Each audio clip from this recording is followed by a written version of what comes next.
오늘 이 자리에 오신 모든 분들에게 예수 그리스도의 은총이 임하시기를 바랍니다. 오늘 우리가 읽으신 이사야서 말씀과 예레미야서 같은 그 본문, 같은 맥락이라고 보여집니다. 이 세상에 대해서 오늘 잠시 제가 말씀드리려고 하는데요. 그 불교에서 말하기를 우리가 살아가고 있는 이 세상을 뭐라고 이야기하냐면 찬이라고 합니다. 찬. 이차자를 써서 이 세상을 찬이라고 하는데요. 그러면 이제 사람이 죽어서 가게 되는 저 세상을 뭐라고 하냐면 피안이라고 합니다. 다른 말로 바라라고도 하는데요. 바라. 깨달음의 세계. 해탈의 경지에 이르는 것을 이제 바라라고 이야기합니다. 구원이 없는 이런 불교 같은 종교에서도 이 세상을 경계하라고 하는 그런 주의와 경고를 하고 있는데요.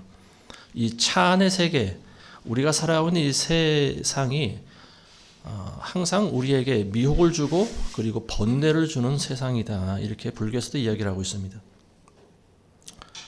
제가 말씀드리는 이 세상에 대해서 우리가 잘 알고 있지 않으면 우리는 영적으로 분별을 하기가 쉽지가 않습니다. 크리스찬이라고 하는 사람들도 세상에 대해서 잘 모르고 있으면요, 영적으로 어떻게 살아가야 되는지에 대해서 잘 분별하지 못하고 있기 때문에 우리는 세상에 대해서 우리가 한번 살펴봐야 됩니다. 우리가 살아가고 있는 이 세상은 뭐 한두 시간 이야기해서 우리가 다 설명할 수 없는 그런 굉장히 복잡하고 그리고 또 다양한 그런 유기체적인 구조를 가지고 있는 곳이 바로 이 세상입니다. 먼저는 우리 나라를 비롯해서 이 세상이 200개가 넘는 그런 나라와 민족으로 나뉘어져 있죠. 그런가 하면은 또 수십 개, 수백 개의 또 언어를 가지고 있고요. 그리고 먼저 우리 개개인 인구의 수를 살펴보면 75억 명이 넘는 그런 어마무시한 인구가 이 땅 위에 살고 있습니다. 그런가 하면 또 이 사람들이 제각기 추구하고 있는 문화 그리고 종교 이런 것들이 전부 다 달라요. 이것을 우리가 표현할 때 좋은 말로 하면 이 세상은 참으로 다양한 세상이다. 이렇게 표현하기도 하고요. 근데 이제 영적으로 조금이라도 이제 분별이 있는 사람은 이 세상을 바라볼 때 뭐라고 하냐? 이 세상은 굉장히 혼란스럽고 미혹하는 세상이다. 이렇게 볼 수가 있을 것 같습니다. 이 세상이 이렇게 다양하고 복잡한 구조를 가지고 있는 것이 언제부턴가? 성경에는 그 기원에 대해서 이야기를 하고 있는데 그때가 언제부턴가 하면요. 바벨탑 사건 이후입니다. 바벨탑 사건이라고 하는 것은 사람들이 인간의 힘으로 하나님과 같이 높아지려고 하는 그 모습을 보인 사건이 바로 이 바벨 사건인데요. 그 이후로 바벨 사건 이후로 인간들이 하나님의 심판을 받았죠. 그래서 뿔뿔이 흩어지게 됐는데요. 하나님께서 인간들을 흩으실 때 하신 효과적인 방법이 뭐냐면은 그들의 언어를 흩어버리는 거였어요. 그래서 그 당시에는 인간들의 쓰고 있는 사용하던 말과 언어가 하나였다고 나와 있습니다. 근데 하나님께서 그걸 모두 전부 흩어버리셨어요. 그러다 보니까 수십 개, 수백 개의 언어로 나눠지게 되고요. 사람들이 자연히 흩어지게 됐습니다. 한 나라나 민족이 어떤 공통 분모를 가질 수 있는 가장 중요한 원인은요. 같은 말을 사용하고 있다라고 하는 겁니다. 우리나라는 우리나라만의 그런 고유한 언어가 있죠. 그렇기 때문에 우리나라는 한민족으로 그 명맥을 유지할 수가 있는 거예요. 근데 그 말이 흩어지게 된다라고 하면요. 우리나라도 결국은 다른 나라에 속박되어서 그리고 흡수되어서 그들과 같은 다른 민족으로 살아갈 수도 있게 되는 거죠. 성경이 말하고 있는 이 바벨, 최초의 국가도시의 모습을 보였던 바벨이라고 하는 그 사건이 기록되고 있는데요. 성경은 이 바벨의 시작은 누구부터 시작됐냐면 노아의 아들이었던 함의 손자였던 사람이 있는데 그 사람의 이름이 니므롯이라고 하는 사람이 있습니다. 이 니므롯으로부터 이 바벨이 시작되었다라고 하는 거죠. 이 바벨은 고대 국가의 어떤 탄생을 알리고 있는 그 사건이라고도 하는데요. 어쨌든 하나님께서는 이 바벨의 사건을 기뻐하지 않으셨습니다. 그래서 그 신할 땅에 세워졌던 이 바벨탑 그리고 그 고대 국가의 그 모든 것들을 다 흩으셨는데요. 바벨이라고 하는 말의 어원이 뭐냐면 혼란이라고 하는 말입니다. 이 바벨이라고 하는 말의 뜻 자체가 혼란스럽다라고 하는 거예요. 그래서 이 세상은 이 바벨이라고 하는 말의 뜻과 같이 혼란스러운 세상이 되어버리고 말았습니다. 근데 중요한 것은요, 이 세상이 하나님께서 이 땅 위에 있는 그 민족들을 흩으시기 위해서 언어를 흩어버리셨는데요. 근데 이 세계, 눈에 보이고 있는 이 세계가 점점 진화하고 있다라고 하는 말입니다. 제가 진화라고 하는 말을 썼다고 해서 제가 진화론자라고 믿지 마시기 바랍니다. 저는 진화론자가 아니에요. 저는 창조론을 믿는 사람입니다. 근데 이 세상이 지금 점점 변화되고 있다라고 하는 말입니다. 인류 역사는 시간이 흐르면서 점점 편리함을 추구하기 시작했어요. 그러다 보니까 과학이 발달합니다. 그래서 이 세상은 우리 인간들의 편리함과 그리고 즐거움, 쾌락을 채워주기 위한 방향으로 점점 진화하고 있다라고 하는 거죠. 근데 세상이 편해지는 것은 어찌 보면 좋은 일이라고도 볼 수가 있겠죠. 그렇지만 정작 중요한 것은 뭐냐면 이러한 편리함이 우리 인간들의 정체성을 점점 잊게 해준다라고 하는 말입니다. 인간들은 몸이 편해지면서 인간 자신의 정체에 대해서 생각해 볼 수 있는 기회를 점점 잃어가고 있어요. 그래서 불교 같은 데서도 보면요, 이 세상이 항상 미혹과 번뇌를 주는 곳이다. 그래서 이 세상, 차안을 무시하고 저 세상, 피안의 세계를 항상 동경하면서 그 세계에 들어가기 위해서 노력하고 힘쓰는 것이 바로 불교라고 하는 종교입니다. 그렇지만 거기는 결국 구원이 없죠. 인간의 힘으로는 그들이 말하고 있는 해탈 그리고 이 열반의 경지에 들어갈 수 있는 사람이 아무도 없다라고 하는 말입니다. 세상이 점점 편리해지다 보니까 이 세상이 어떻게 되는가 하면요, 행동 반경이 점점 좁아지고 있습니다. 최초의 인간들이 서로 흩어지는 것을 면하기 위해서 세운 것이 바벨입니다. 바벨탑이에요. 근데 하나님께서 그거를 흩어버리셨는데요. 근데 지금 다시 마지막 때에 와서 인간들의 모습이 다시 하나로 합쳐지는 그런 경향을 보이고 있습니다. 수백 가지의 언어가 지금은 프로그램에 의해서요, 그 나라 언어를 몰라도 컴퓨터만 조금 다룰 줄 알면은 그 나라 사람과 대화가 가능해지는 그런 시대가 되어버렸습니다. 그리고 과학의 발달로 인해서 자동차가 개발되고 또 비행기가 발명되고 그러다 보니까 이 땅 끝에서 저 땅 끝까지 뭐 며칠만 가면은 마음만 먹으면 갈 수 있는 그런 시대가 되어버렸어요. 땅이 좁아졌다라고 하는 것이 아니라 인간들이 빨리 왕래하게 됨으로써 행동 반경이 점점 좁아지고 있다라고 하는 거죠.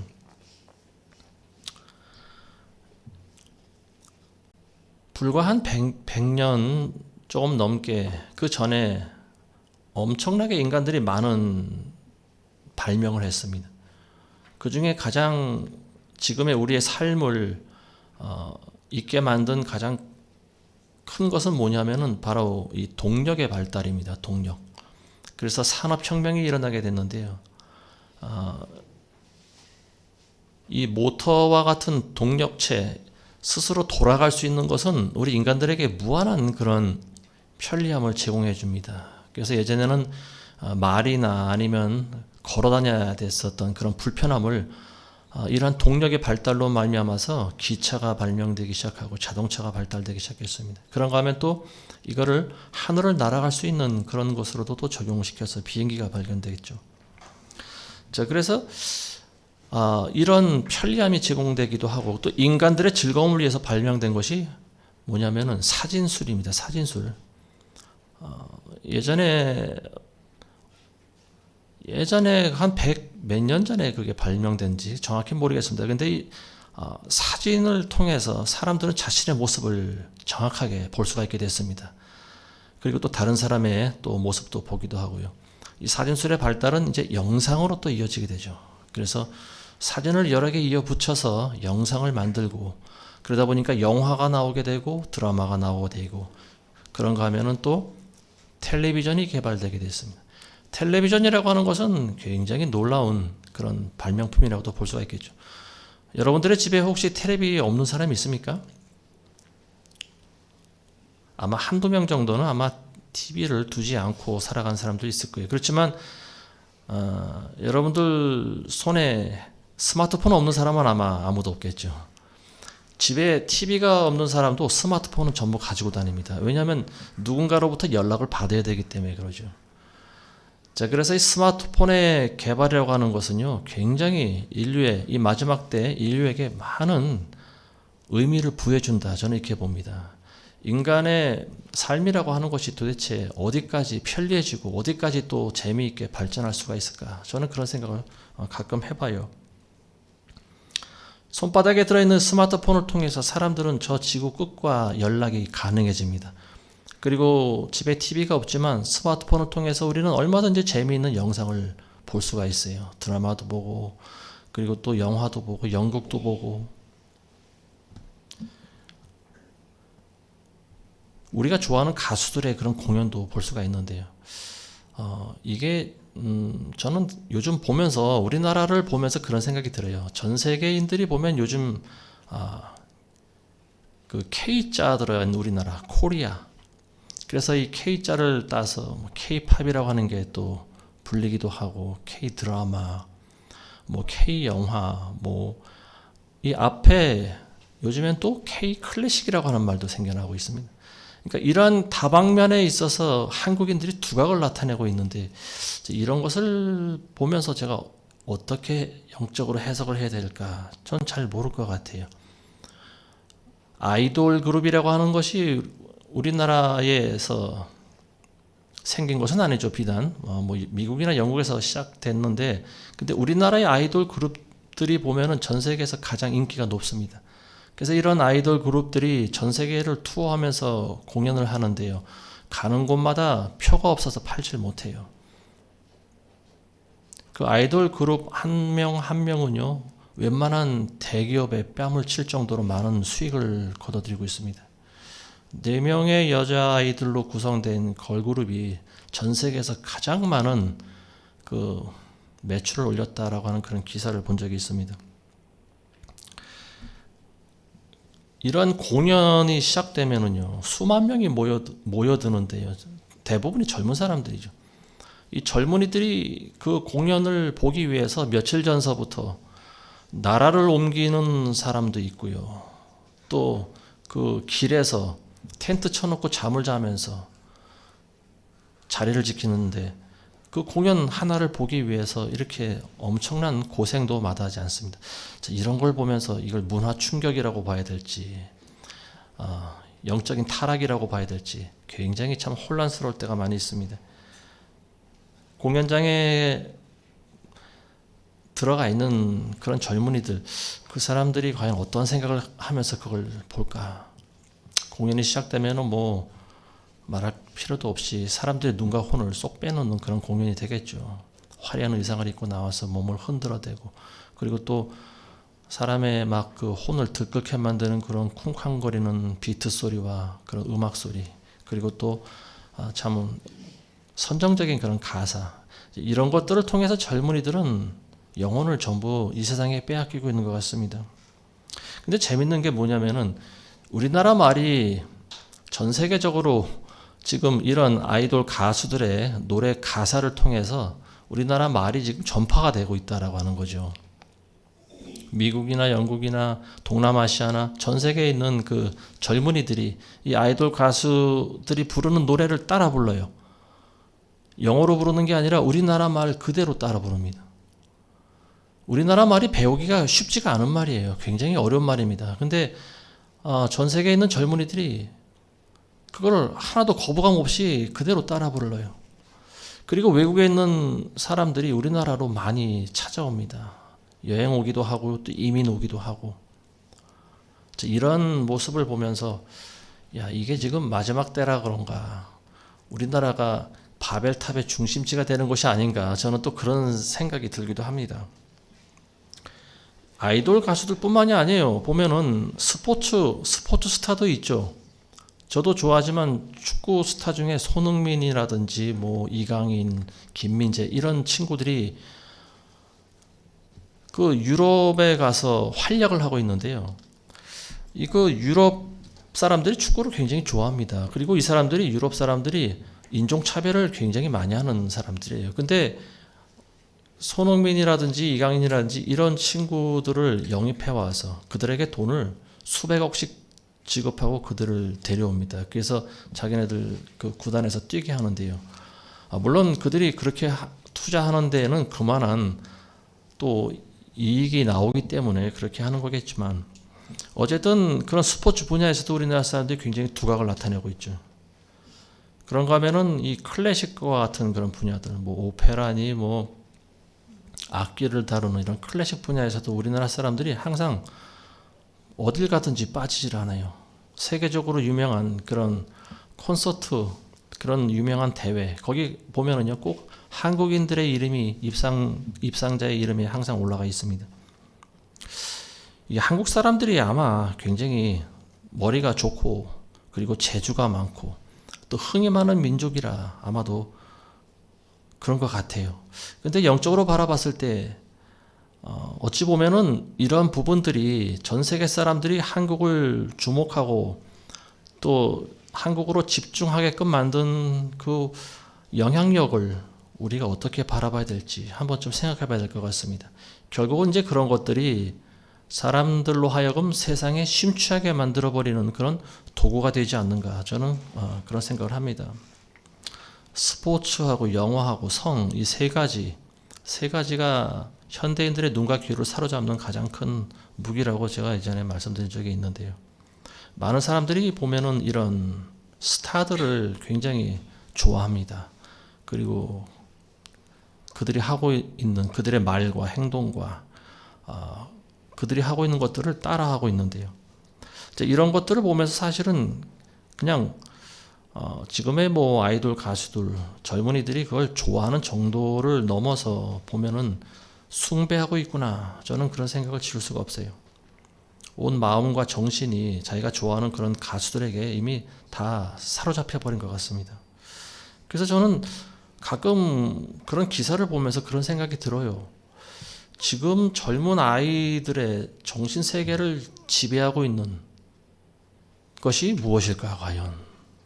자기가 좋아하고 있는 나름대로 스타들을 다 동경하고 또 숭배하고 있는데, 그리고 그들의 노래와 춤과 그들의 안무와 그들의 영상과 그리고 또 수많은 영화도 우리나라 영화가 전 세계에서 가장 많이 팔려요.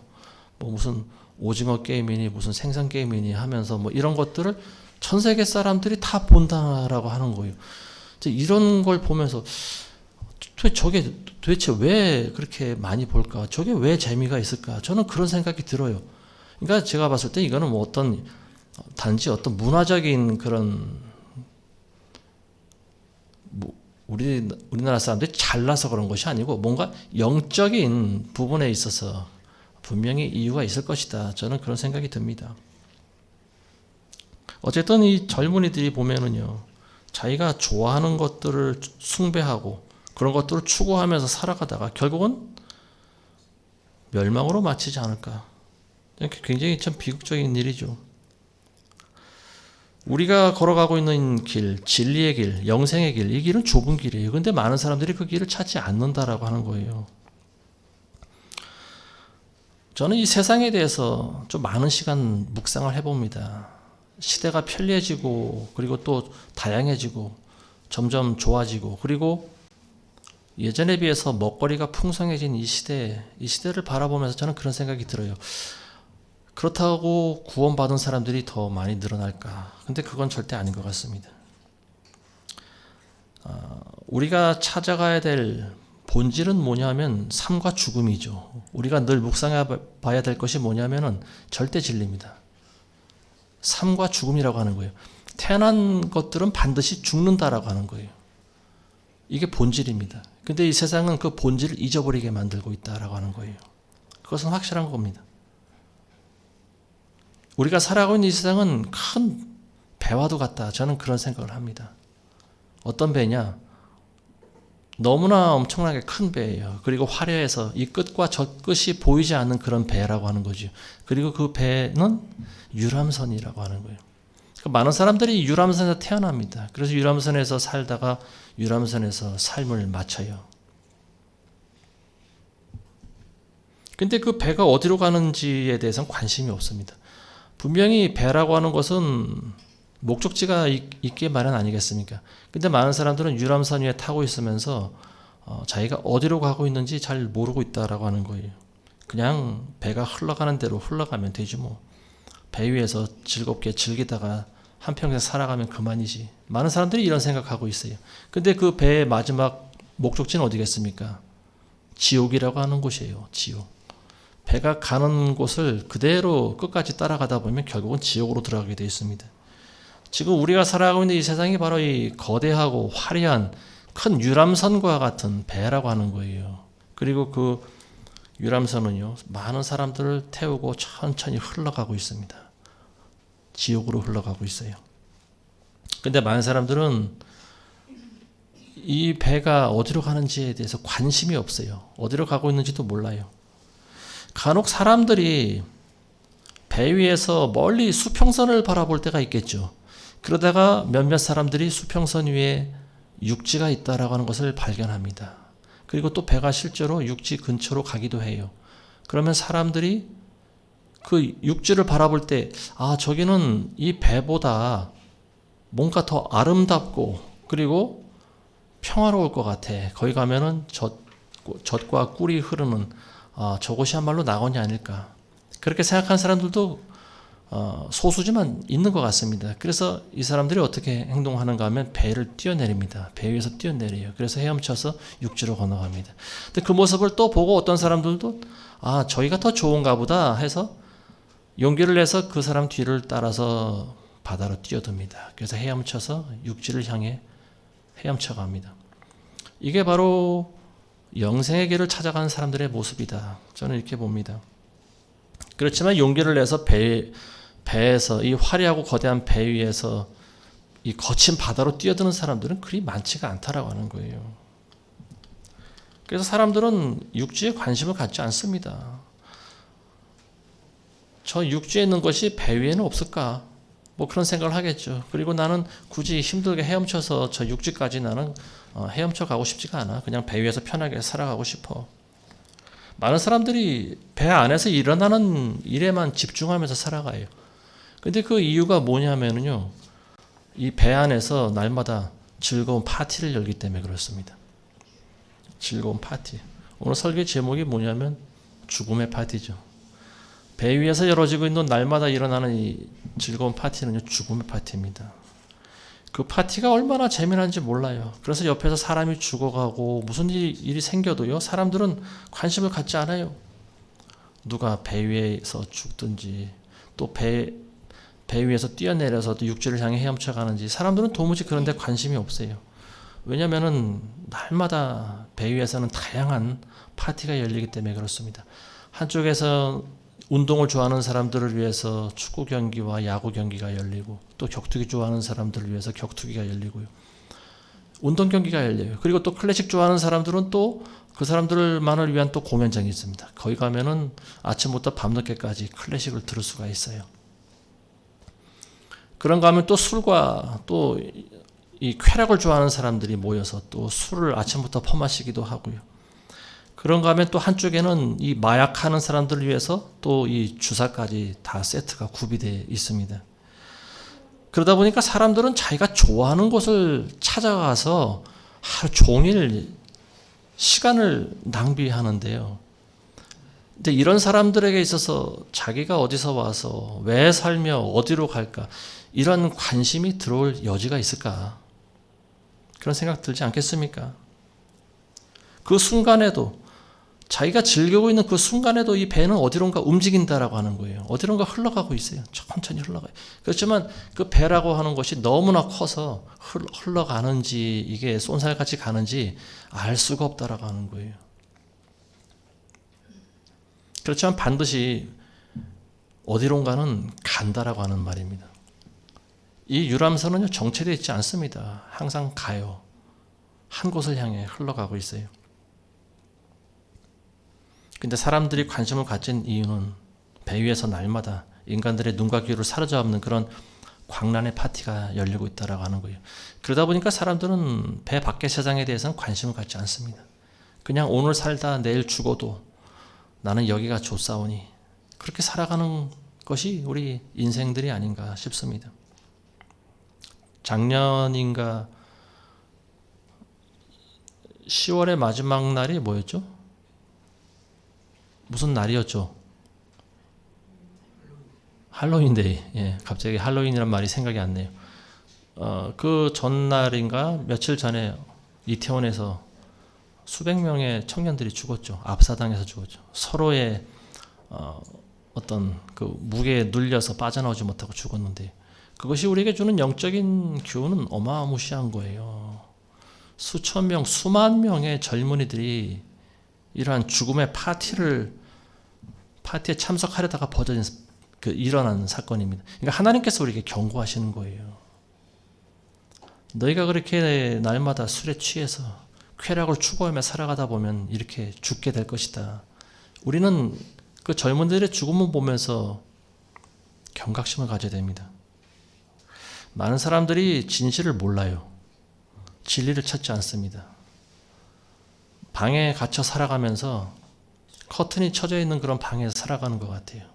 그 커튼을 젖히면 진실의 세계를 접할 수가 있습니다.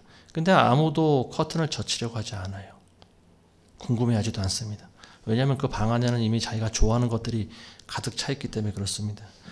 그렇지만 누군가가 그 커튼을 열어 젖히고 그 커튼 밖의 세상이 어떤 것이라는 것을 안다고 하면은 다른 사람들과 같이 그 방 안에 갇혀서 쾌락만 추구하고 살아가진 않겠죠.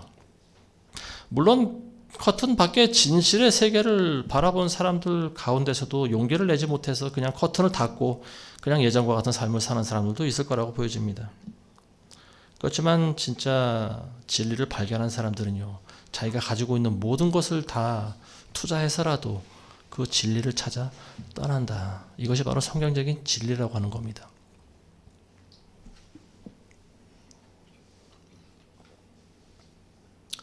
아무리 세상이 거대하고 또 이 시대가 우리에게 많은 재미거리를 제공해줘도 바뀌지 않는 것이 있어요. 그것은 바로 죽음이라고 하는 거예요. 우리 모두는 언젠간 죽는다라고 하는 거죠. 그런데 사람들은 우리를 속이는 거예요. 이 세상은 우리를 속이고 있어요. 죽는다라고 하는 것을 굳이 이야기를 안 한다라고 하는 말입니다. 왜냐하면 우리가 죽는 것을 싫어하기 때문에 그렇죠. 그래서 사람들이 싫어하는 것을 굳이 이 세상이 우리에게 알려줄 필요가 뭐가 있겠습니까? 그래서 세상은 자꾸만 더 거대해지고 몸집을 불리고 복잡하게 만들고 한마디로 혼란스럽게 만드는 거죠. 그래서 우리 인간들의 혼을 빼앗아 가고 있습니다. 그래서 이 세상을 우리가 바벨론이다 이렇게 부릅니다. 혼란스러운 세상이다라고 하는 거예요. 요한계시록에 보면 바벨론의 멸망에 대해서 나와 있습니다. 바벨론의 멸망이라고 하는 것은 결국 이 세상이 멸망할 것이라고 하는 거죠. 예수 그리스도 오실 때가 되면 이 세상은 멸망하게 되어 있습니다. 이 세상은 심판을 받게 되어 있어요. 과거에 심판받았듯이 이 바벨론 세상은 언젠가는 반드시 예수님 오실 때 심판을 받습니다. 이게 성경적인 진리예요.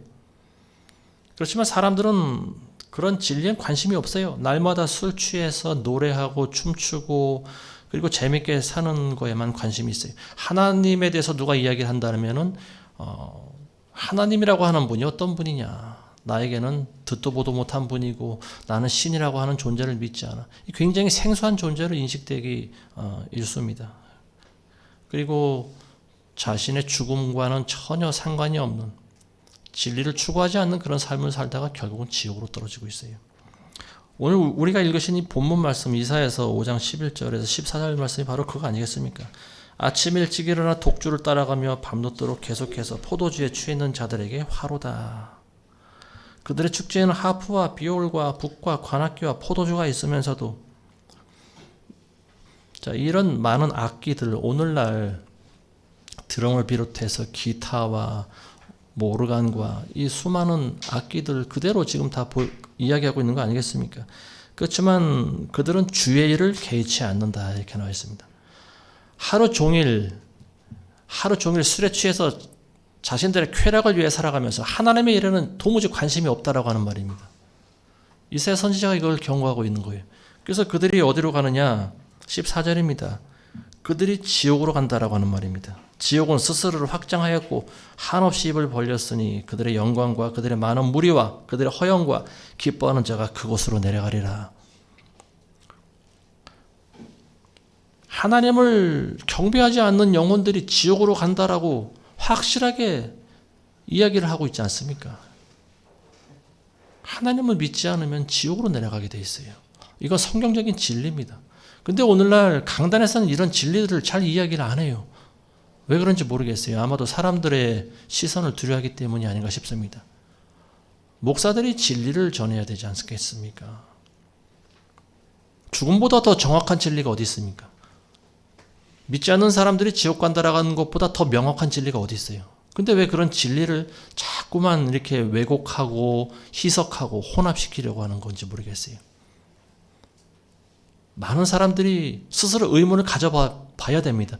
내가 오늘 죽으면 과연 나는 천국 갈 것인가 지옥 갈 것인가? 이런 의문을 여러분들 집에 가서 혹시 안 해봅니까? 해보는 게 그게 정상인 거예요.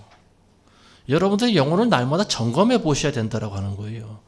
나는 한 번 구원 받았으니까, 나는 예수 그리스도를 입으로 시인했으니까 나는 이미 구원 받은 거야.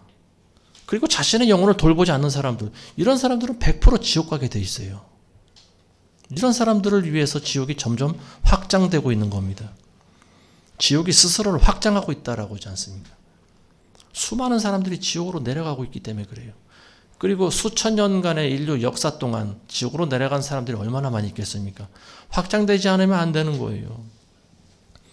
감방도 자꾸만 죄인들을 집어넣으면은 어느 순간에 수용 못할 때가 오지 않겠습니까? 그러다 보면 감방을 늘려야 되는 거죠. 방의 개수를 더 많이 만들고 감방의 면적을 더 늘리고, 이게 바로 지옥이 확장되고 있다라고 하는 말이에요. 인류 역사가 흘러가면 갈수록 지옥은 점점 확장되게 마련입니다. 그곳으로 내려간 사람들이 그만큼 많이 있기 때문에 그래요. 많은 사람들이 날마다 잔치를 벌이고 술을 마시고 음주가함에 빠져 살아요. 근데도 하나님을 위한 일에는 도무지 관심이 없어요. 그리고 자기가 좋아하는 가수들, 연예인들, 이런 사람들을 숭배합니다. 그런 사람들을 스타라고 그러지 않습니까?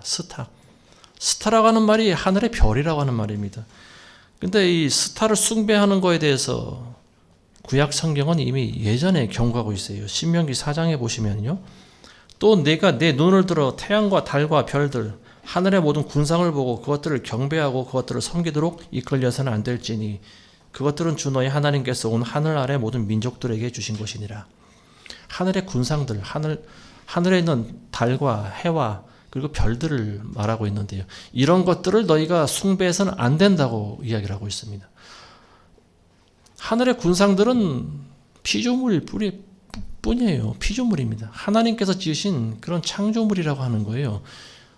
이것들은 우리가 숭배하도록 만들어진 것이 아닙니다. 근데 많은 사람들은 그런 피조물들을 숭배하고 찬양해요. 우리가 스타를 좋아하는 것이 바로 그런 겁니다. 하늘의 별들을 우리가 좋아하고 있는 거예요. 사람들은 하나님이 지으신 이런 피조물들을 숭배하면서 정작 그걸 지으신 창조주 하나님을 섬기지 않습니다. 이 굉장히 이상한 일 아니겠어요? 그걸 만든 하나님을 경외하는 것이 정상인데 하나님을 경외하지 않고 하나님이 만드신 그런 물질에만 관심이 있다라고 하는 거죠. 이게 바로 세상의 헛된 영광이라고 하는 거예요. 예레미야서 51장 7절에 보시면은요, 바벨론의 마지막에 대해서 이야기하고 있는데요. 바벨론의 죄악에 대해서 말하고 있는데, 바벨론은 주의 손에 있는 금잔으로 온 땅을 취하게 하였도다. 민족들이 그녀의 포도주로 취했으므로 그 민족들이 미쳤도다. 이런 말하고 있습니다. 자, 여기서 말하고 있는 바벨론은 역사적으로 유다를 멸망하게 만들었던 그 바벨론을 이야기하고 있습니다. 그렇지만 이미 역사적으로 한번 성취됐죠. 우리가 이 말씀을 해석할 때는요, 앞으로 있게 될 바벨론, 그리고 지금 이미 있는 이 세상 바벨론을 이야기하고 있는 거죠. 바벨론이 주의 손에 있는 금잔으로 온 땅을 취하게 하였도다. 과거의 바벨론이 어떻게 했습니까? 바벨론이 멸망당할 때 바벨론의 마지막 왕이었던 벨사살 왕이 예루살렘에서 가져온 이 기명들, 금잔으로 술을 따라 마셨지 않습니까? 그러니까 하나님을 모독한 거죠. 신성한 이런 성구로 술을 따라 마시고 거기에 음식을 담아서 먹고 마셨습니다. 그랬더니 바로 그때 손이 하나 나타나잖아요. 그래서 손이 벽에다 글씨를 쓰는데 그 글씨를 다니엘이 해석해주고 그 해석대로 그날 바벨론이 멸망당합니다. 그래서 메대와 페르시아의 연합군에 의해서 벨사살 왕은 죽임을 당하고요. 바벨론이 그날 멸망당하는 거예요. 금잔, 하나님의 손에 있는 금잔으로 온 땅을 취하게 했다라고 하는 거예요. 이게 얼마나 하나님을 모독시키는 일이 됐는지 우리가 알 수 있는 거죠. 오늘날 이 말씀은요, 주의 손에 있는 금잔, 이게 오늘날 하나님을 믿고 있다고 하는 사람들이 얼마나 많은 가증한 짓들을 하고 있는가, 우리는 그렇게 해석해 볼 수가 있겠죠. 특히 교회, 하나님의 손에 들린 금잔이라고도 볼 수가 있겠죠. 이 금잔이 오늘날 온 땅을 취하게 만들었다라고 하는 거예요. 온 땅이 교회로 말미암아 취했다라고 하는 거예요. 물론 진정한 하나님의 교회는 그렇지가 않겠죠. 제가 말하고 있는 교회는 교회의 모습을 하고 있는 가짜 교회를 이야기하고 있습니다. 금잔, 겉으로는 화려한 모습을 가지고 있어요. 그렇지만 속은 무덤입니다. 죽은 사람의 뼈만 가득한 무덤이에요. 그리고 거기는 그 안은 장사꾼들이 가득 차 있는 곳입니다. 이게 오늘날 교회가 되어버린 거 아니겠습니까? 그래서 이런 바벨론이 심판받을 때 결국은 이런 가짜 교회들도 심판을 받게 된다라고 하는 말씀입니다. 저 여러분들은 항상 본질을 회복하고 그리고 본질을 따라가셔야 됩니다. 그 본질이라고 하는 것은 우리 자신에 대한 거예요. 우리 정체성에 대한 겁니다. 그리고 삶과 죽음에 대한 거예요. 우리가 어디서 와서 왜 살며 어디로 갈 것인가. 여기에 대한 것을 끊임없이 우리는 반문하고 또 되새기고 고민하고 그리고 그걸 붙잡고 살아가야 됩니다. 눈에 보이는 것들을 추구하면은요, 우리는 속게 마련이에요. 속을 수밖에 없어요. 성경이 그것을 주의하라고 이야기합니다. 세상이 너희에게 뭐라고 이야기를 하더라도 너희는 속지 말라. 미혹되지 말라. 눈에 보이는 것을 따라가지 말라고 하는 말입니다. 우리가 따라가야 될 것은 정체성이에요. 본질입니다. 삶과 죽음이에요. 이런 것들을 여러분들이 항상 잊지 마시기를 바라겠습니다. 진리라고 하는 것은 시대가 변해도 바뀌지 않아요. 인간의 죄와 구원, 심판, 그리고 천국과 지옥, 이런 것들이 본질이에요. 저와 여러분들이 이런 것들을 항상 생각하면서 살아가셔야 됩니다. 근데 이 세상은 그런 것들을 생각하고 묵상할 만한 여유를 주지 않는다. 그게 문제죠. 그래서 오늘날 많은 젊은이들이 자신의 영혼에는 관심이 없는 거예요. 그래서 복음이 잘 전파가 되질 않습니다. 교회는 많이 있지만 구원받은 사람들이 그리 많지가 않은 것 같아요. 제가 봤을 때는. 예수님께서는 사람의 생명이 소유의 풍부함이 있지 않다. 그런 말씀하셨죠. 그러면서 주의하고 탐심을 조심하라. 이는 사람의 생명이 자기가 소유한 것에 풍부한 것에 있지 않느니라. 오히려 너희는 먼저 하나님의 나라와 그의 의를 구하라. 그러면 이 모든 것을 너희에게 더하여 주시리라. 눈에 보이는 물질을 추구하지 말라고 하는 거예요. 물질을 하나님의 나라보다 더 추구하지 말라고 하는 말입니다. 베드로후서 2장 13절 이하에 보면 이런 말씀이 있어요. 그들은 불의의 대가를 받게 되리니 대낮에 흥청거리는 것을 낙으로 여기며 너희와 더불어 잔치를 즐기는 동안에도 자신들의 속임수로 방탕하니 그들은 점과 흠이요 음욕에 가득 찬 눈을 가지고 죄로부터 단절되지 못하고 견고하지 못한 혼들을 유혹하며 그들의 마음이 탐욕으로 단련되었으니 저주받은 자식들이니라. 낮에도 흥청거리고 쾌락을 즐기고 잔치를 즐기는 자들, 경고하고 있는 말입니다. 예레미야 51장 39절에도 보시면요, 오늘 본문 말씀인데 그들이 열기가 오르면 내가 그들에게 연회를 베풀고 그들을 취하게 하리니 그러면 그들이 기뻐하다가 영영 잠이 들어 깨어나지 못하리라. 주가 말하노라. 바벨론에게 하신 말씀이죠. 그리고 이 말씀대로 이루어졌습니다. 바벨론이 멸망당할 때 잔치를 베풀었어요. 그리고 모두가 다 금잔의 술을 따라 마시면서 취했어요. 그리고 기뻐하다가 어떻게 됩니까? 영영 멸망당했습니다. 이게 바벨론의 마지막이에요. 이 세상을 사랑하고 이 세상에 있는 것들을, 그런 물질 세계를 추구하면서 살아가는 사람들의 마지막이 바로 이와 같다라고 하는 말입니다. 저와 여러분들은 이 말씀을 꼭 명심하시기 바랍니다. 눈에 보이는 세상을 추구하면서 살아가다가는 결국은 세상에 미혹당하게 돼 있어요.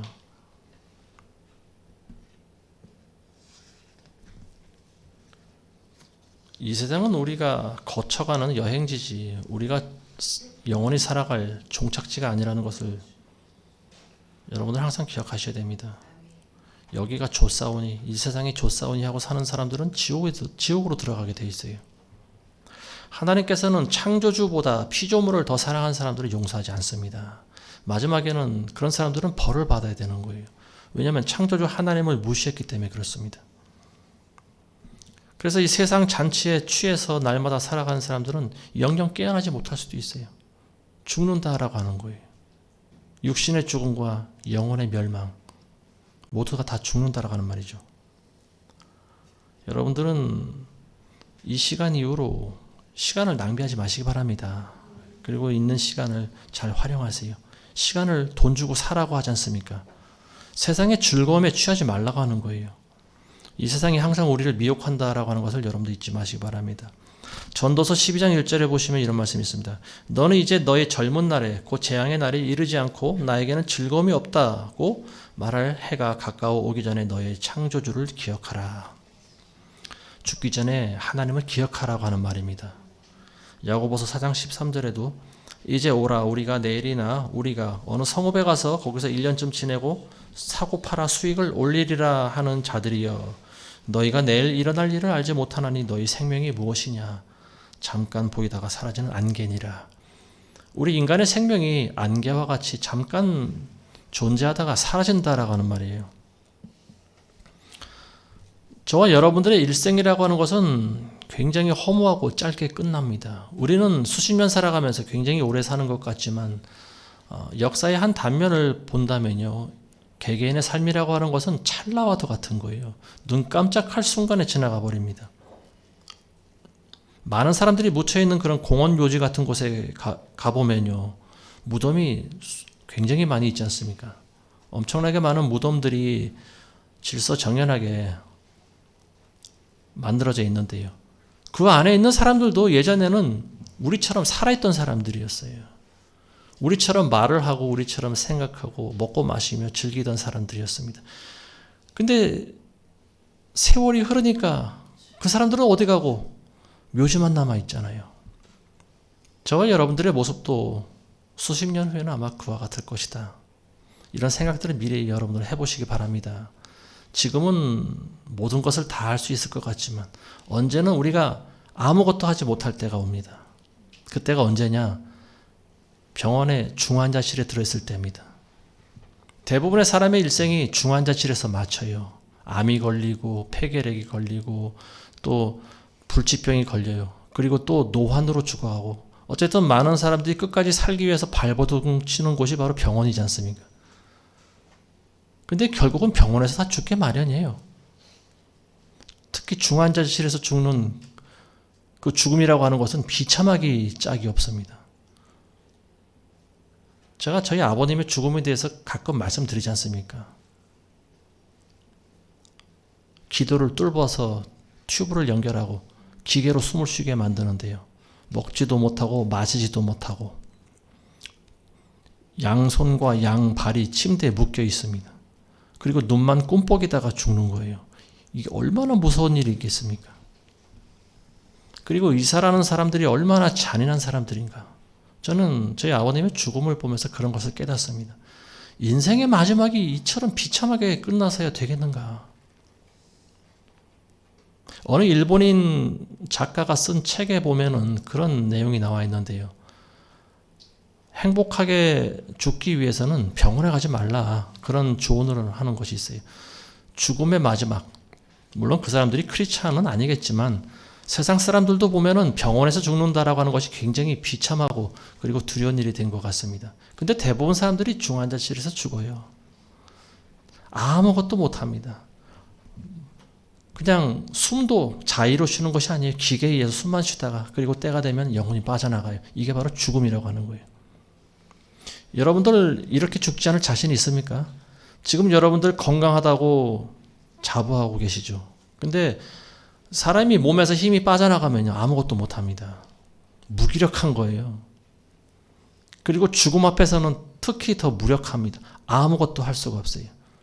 죽음의 사자가 오면 우리는 꼼짝 못하고 영혼을 그들에게 인계해 줘야 돼요. 여러분들이 이 세상에 올 때 여러분들 자유로운 사람이 있어요? 여러분들이 이 세상에 어떻게 왔는지 여러분들 아무도 모르시죠. 하나님께서 여러분들 창조했기 때문에 이 세상에 오게 된 거예요. 그 창조주의 힘이라고 하는 것은 놀라운 겁니다. 영혼을 만드시는 거예요. 하나님께서는 영혼을 창조하십니다. 여러분들 오고 싶어서 온 거 아니잖아요. 생각이 어느 날 들어서 문득 깨닫다 보니까 내가 살아있구나. 내가 이 세상에 태어났네. 내가 김씨 집안에 태어났네. 이런 것들을 자각하면서 살아가지 않습니까? 이게 바로 우리 인간의 힘으로는 영혼을 마음대로 조절할 수 없다라고 하는 거예요. 죽음 앞에서도 마찬가지예요. 여러분들이 마음대로 이 세상에 오지 않은 것과 같이 죽을 때도 마음대로 죽지 못합니다.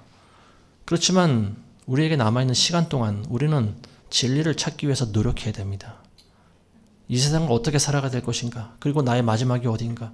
내가 죽은 이후에는 내가 어디로 가게 될 것인가? 여기에 대해서 여러분들 끊임없이 고민하시고 그리고 성경에서 진리를 찾도록 노력하셔야 됩니다. 그래야 죽을 때 여러분들을 두려워하지 않을 수가 있어요. 수십 년 교회에서 잘 신앙생활 했다고 하는 사람들이 그리고 교회에서 장로고 목사고 집사고 한다는 사람들이 죽을 때 되면 두려워합니다. 나 그런 사람들 여러 명 본 것 같아요. 가면은 두 손을 꼭 잡아요. 그리고 나 좀 천국으로 갈 수 있게 해달라고 기도해달라고 합니다. 제가 중보한다고 그 영혼이 지옥으로 갈 영혼이 천국으로 가겠습니까? 자기 영혼에 대한 책임은 자신이 지는 거예요. 구원에 대한 확신이 없는 거예요. 평생 교회 다니면서 살아왔지만 구원에 대해서 확신이 없는 거예요.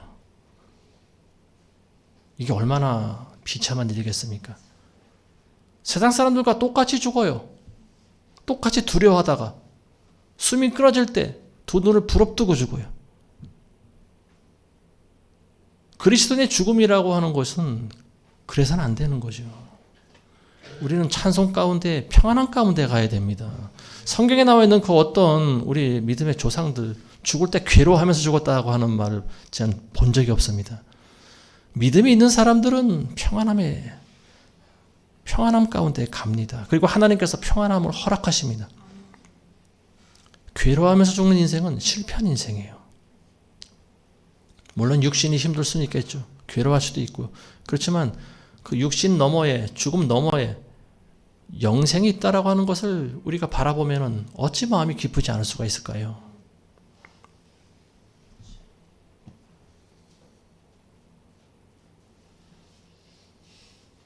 많은 사람들이 안개와 같이 잠시 왔다 사라지는 인생을 살아가면서 진리를 찾지 않습니다. 찾지 못하는 거예요. 그래서 하나님께서 이걸 보실 때 너무나 안타까운 거예요. 그래서 길을 보내십니다. 길을 찾으라고. 그래서 예수님을 보내신 거죠. 그래서 예수님께서 말씀하시길 나는 길이요 진리요 생명이니 나를 통하지 않고서는 아버지께로 올 자가 아무도 없느니라.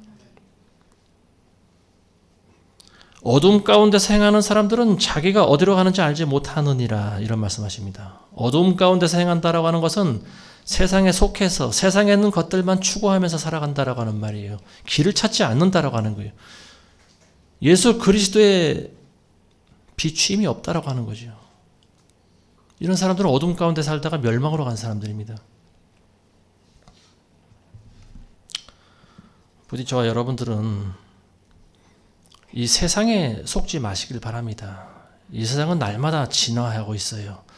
더 편리하게 그리고 더 아름답게 그리고 더 풍요롭게 여러분들에게 다가옵니다. 그래서 여러분들은 이 세상을 사랑하게 만들어요. 그리고 이 세상에서 죽게 만듭니다. 여러분들은 거기에 속지 마시기 바랍니다. 세상이 아무리 변화해도 본질은 바뀌지 않아요. 우리는 언젠간 죽어야 되고요. 그리고 언젠가는 심판대 앞에 서야 된다라고 하는 사실입니다. 이것이 바로 영원 불변한 진리예요. 아무쪼록 여러분들은 본질을 항상 잊지 마시고 살아가시는 우리 에베네셀 교회 되시기를 주님의 이름으로 축원합니다. 기도하겠습니다. 거룩하신 아버지 하나님 감사합니다. 세상 사람들은 세상을 사랑하며 세상 가운데 죽지만 그러나 우리는 이 세상을 벗어나 더 큰 세계에 영생이 있다라고 하는 사실을 믿는 사람들입니다. 우리가 길을 찾지 못할 때 길이신 예수 그리스도를 이 땅에 보내주심을 감사합니다. 그 길은 좁은 길이요 험난한 길입니다. 그러나 우리가 그 길을 찾아 싸우니 끝까지 그 길을 걸어갈 수 있도록 인도하여 주옵소서. 예수님의 이름으로 기도합니다. 아멘. 우리가 말씀 생각하시면서 우리 다 같이